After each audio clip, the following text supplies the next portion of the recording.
दोस्तों आप सभी का स्वागत है करंट अफेयर्स फंडा के यूट्यूब चैनल पर।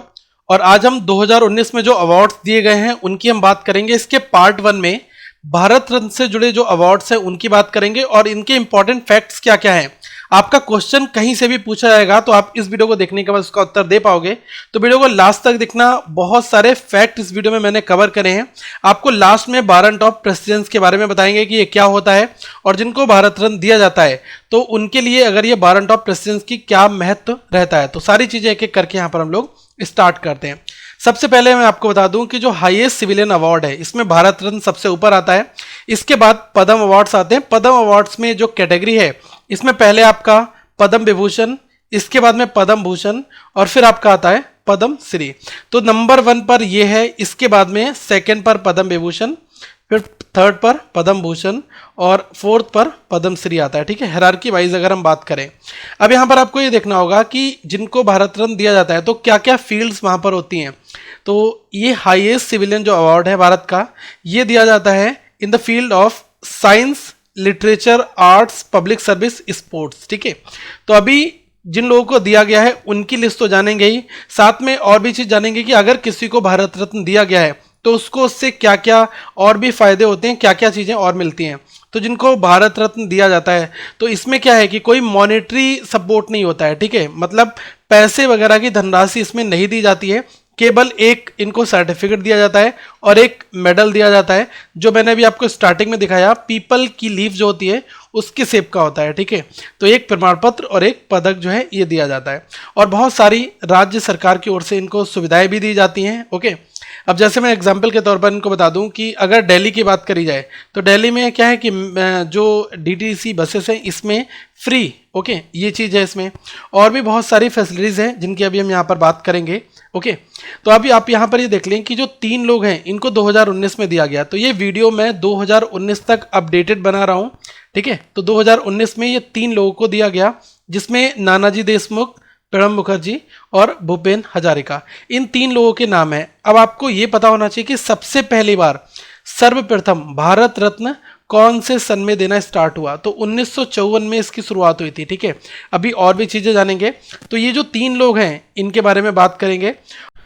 तो दोस्तों सबसे पहली बार फर्स्ट टाइम 1954 में ये 3 लोगों को दिया गया था, जिसमें सी राजगोपालाचार्य सोशलिस्ट और सेकंड जो है डॉक्टर सर्वपल्ली राधाकृष्णन, ये फिलोसफर 1954 में, और साइंस में सर सीवी रमन। ठीक है, तो आपको पता है कि एक बहुत बड़े वैज्ञानिक थे और इनका रमन स्कैटरिंग जो है इसकी खोज के लिए इनको जो है नोबेल प्राइज भी दिया जा चुका है फिजिक्स में, और इनको भारत रत्न भी 1954 में दिया गया था। एक चीज़ मैं आपको बताना चाहूँगा, जब इस अवार्ड की शुरुआत की गई थी तो जो जीवित जो लोग हैं उनको ये अवार्ड दिया जाता था, लेकिन बाद में जो पॉस्थ्यूमस है मरणोपरांत उनको भी इस कैटेगरी में शामिल किया गया था। तो अब यहाँ से सबसे पहले जो 2019 में दिया गया है नानाजी देशमुख को, पॉस्थ्यूमस का मतलब होता है मरणोपरांत, अब ये इस दुनिया में नहीं है। ओके, तो ये एक सोशल एक्टिविस्ट के तौर पर जाने जाते थे, सोशल एक्टिविस्ट के तौर पर इनको ये अवार्ड दिया गया। और इनका जो इमेंस कंट्रीब्यूशन है वो education, health, rural self reliance में इन्होंने बहुत अच्छा काम किया है। और इनका जन्म हुआ था महाराष्ट्र में हिंगोली डिस्ट्रिक्ट में 11 अक्टूबर 1916 को, और इनकी मृत्यु सतना में 27 फरवरी 2010 को हुई।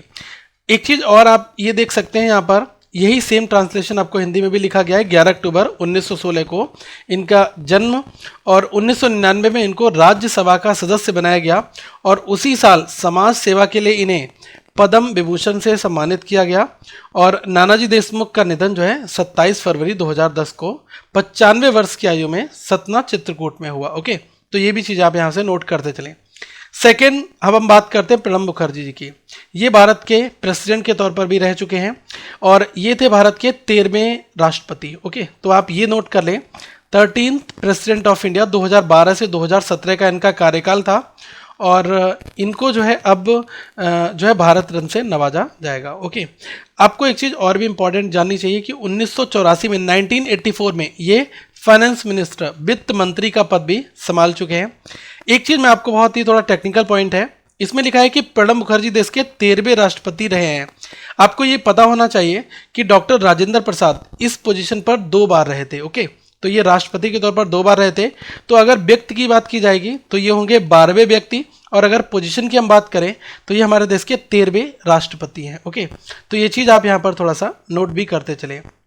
एक हम और नाम लेंगे भूपेन हजारिका जी का। आजकल ये न्यूज़ में भी आपने देखा होगा, ठीक है। ये न्यूज़ में क्यों ज़्यादा आए हैं, क्योंकि ये आसाम से आते हैं। इनके बारे में ये आपको पता होना चाहिए कि ये कहाँ से बिलोंग करते हैं। तो आसाम बहुत ज़्यादा इंपॉर्टेंट क्वेश्चन बनेगा कि भूपेन हजारिका जी ये कहाँ से आते हैं, ये आसाम से, ठीक है। दूसरी चीज़ जो है, ये एक प्लेबैक सिंगर के तौर पर जाने जाते थे, और म्यूजिशियन, पोएट, फिल्म मेकर में इन्होंने अपनी बहुत बड़ी भूमिका भी निभाई, और इनको पद्म विभूषण, दादा साहब फाल्के जैसे अवार्ड से भी नवाजा गया था। इनका जन्म 8 सितंबर 1926 में हुआ और 5 नवंबर 2011 में इनकी मृत्यु हुई। तो ये चीज़ें आपको पता होनी चाहिए। इनके बेटे हैं जिनका नाम है तेज हजारिका। ओके, तो अभी थोड़ी सी कंट्रोवर्सी आई है कि जब इनका नॉमिनेशन हुआ तो उसके बाद से न्यूज़ में आपने ये भी देखा होगा कि इनके बेटे ने ये भी आरोप लगाया कि सरकार ने सस्ती लोकप्रियता पाने के लिए जो है इनको अभी चुना है, और इनके नाम पर काफ़ी पब्लिसिटी ली जा रही है। और एक दूसरी ओर सरकार जो है असम में जो नागरिकता संशोधन बिल है उसको पारित करने में लगी हुई है, और जो कि इसके ये अपोजर भी रहे थे। तो यही कहना है इनके बेटे का कि हम इस अवार्ड को नहीं लेंगे, या फिर आपने कहीं देखा होगा कि अवार्ड वापसी, ठीक है, इस भारत रत्न को जो है ना लेने की भी बात कई हद तक आपने न्यूज़ में देखी होगी, ठीक है। लेकिन अभी नॉमिनेट हुआ है, इनको जो है इनविटेशन दिया जाएगा। तेज हजारिका इनके जो पुत्र हैं, क्योंकि ये मरणोपरांत हैं, ठीक है, तो पॉस्ट्यूमसली दिया जाएगा। तो रिसीविंग एंड पर इनके बेटे तेज हजारिका इस अवार्ड को शायद लेंगे। ओके, तो ये आपको फैक्ट पता होना चाहिए। और असम से आते हैं, बहुत ज़्यादा इंपॉर्टेंट है। और एक बहुत बड़ा क्वेश्चन है, अगर हम इनकी बात करें तो इनका एक नाम है बार्ड ऑफ ब्रह्मपुत्रा। इनका एक सॉन्ग था, ठीक है, जिसका नाम है दिल हुम हुम करे ओ गंगा बहती हो क्यों। ये बहुत ज़्यादा पॉपुलरली नोन थे, एवरग्रीन सॉन्ग्स, ठीक है। तो ये इंपॉर्टेंट है, आप इनको नोट जरूर कर लेंगे, क्योंकि यहाँ से क्वेश्चन पूछा जा सकते हैं कि ये किसका था, क्योंकि अभी करंट का है तो ज़्यादा इंपॉर्टेंट है ये। ओके, अब हम फैक्ट्स की बात करते हैं। देखो, सबसे नंबर 1 फैक्ट, ये एक साल में कितने लोगों को ये मैक्सिमम टाइम्स दिया जा सकता है। तो देखो, 3 लोगों को ये अवार्ड भारत रत्न जो है मैक्सिमम दिया जा सकता है। मतलब कोई भी एक स्पेशल जो ओकेजन, जो जैसे 26 जनवरी को दिया जाता है, तो उसमें पुरस्कारों की जो संख्या है वो अधिकतम 3 तक सीमित है, ठीक है। 3 लोग का नॉमिनेशन किया जाएगा। 26 जनवरी पर यह भी दिया गया 2019 में। सेकेंड जो है बहुत इंपॉर्टेंट है, भारत रत्न जो है पहली बार किस सन में दिया गया है। अभी मैंने आपको बताया कि ये दिया गया 2 जनवरी 1954 से इसको शुरू किया, ठीक है। तो कौन से ईयर से शुरुआत की गई, 1954 से।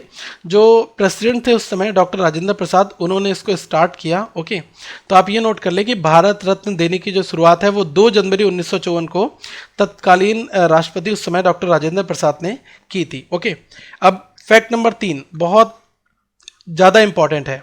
अभी मैंने आपको बताया कि ये 1954 में 3 लोगों को दिया गया। उस समय जो जीवित लोग थे उनको ही दिया जाता था, लेकिन बाद में जो मरणोपरांत, जो पॉस्ट्यूमस वर्ड है, ये कब ऐड किया गया, तो ये ऐड किया गया 1955 में। ओके, तो मतलब जो लोग इस दुनिया में नहीं हैं उनके भी जो फैमिली मेम्बर्स हैं उनको ये अवार्ड जो है उनके नाम से दिया जाता है। ओके, तो ये आप नोट कर लें। पहले ये लिविंग पर्सन को केवल दिया जाता था, बाद में जो है टर्म ये पॉस्ट्यूमसली इसको ऐड किया गया। तो 1954 में मैंने आपको बताया कि ये 3 लोगों को जो है दिया गया था। ओके, एक चीज़ आप और फैक्ट नंबर 4 नोट कर लें, 2013 में पहली बार स्पोर्ट्स में सचिन तेंदुलकर को दिया गया। ओके, ये अवार्ड, तो आप ये भी यहाँ पर नोट कर सकते हैं। और एक फैक्ट नंबर 5 बहुत ज़्यादा इंपॉर्टेंट है, नेल्सन मंडेला, ठीक है, जो कि former president of south Africa, इनको भारत रत्न कब दिया गया था, 1990 में, ठीक है। और एक चीज़ मैं आपको और यहाँ पर बता दूँ कि जो भारत रत्न अवार्ड है ये नेचुरलाइज इंडियन सिटीज़न, जिसमें मदर टेरेसा का नाम आता है, 1980 में इनको दिया गया था। इनका काफ़ी सारा समय भारत में रहा था, कोलकाता में। और 2 जो नॉन इंडियंस हैं, जिसमें खान अब्दुल गफ्फार खान 1987 में इनको दिया गया, और नेल्सन मंडेला 1990 में।